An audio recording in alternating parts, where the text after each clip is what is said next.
Hello and welcome to the lesson. Today we'll be talking about foreground and background colors. I'll show how to create attractive color combinations and show you how to avoid some common errors. Here I have an HTML document with several basic elements.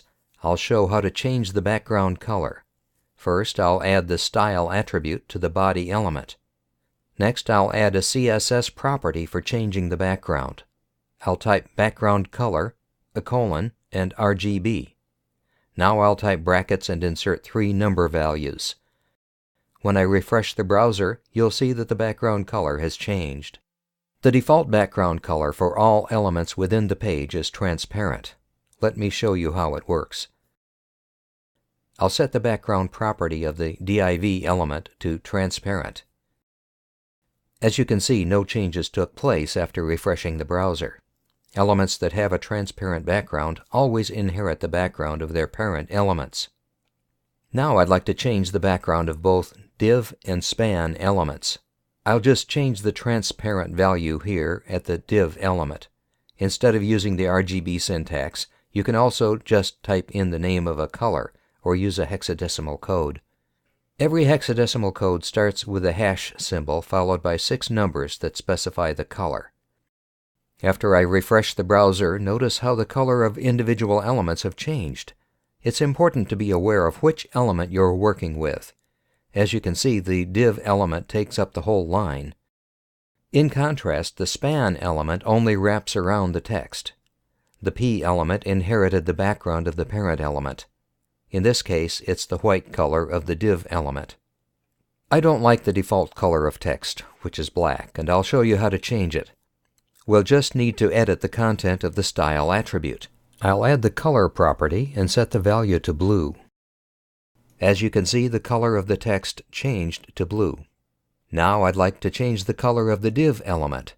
Once again, I'll use the color property, but this time I'll set the value to yellow. Refresh the browser to see the change. Keep in mind that you should always use a darker text color with light background and vice versa. Now I'll change the text color back to black. It's important to pay special attention to the color scheme for one simple reason. We want our website to be attractive and look professional so that the visitors return. You can see an example of such a scheme in the browser. After refreshing the browser, you can see soft pastel colors, which are eye-friendly.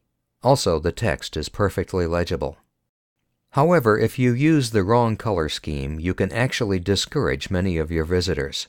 Let's take a look at several examples of badly chosen color schemes. I'll change the background color properties of individual elements within the website. I'll refresh the browser and maximize the window. As you might expect, you really shouldn't be using such color combinations.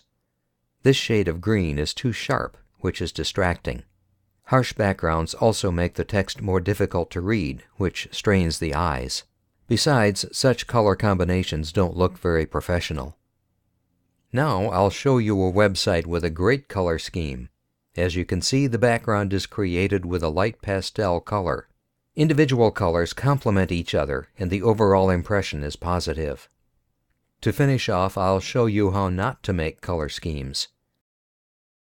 As you can see, this color combination is wrong on every level.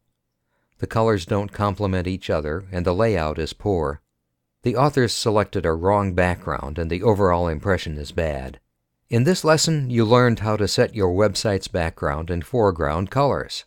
Thank you for joining me today, and I'll look forward to seeing you the next time.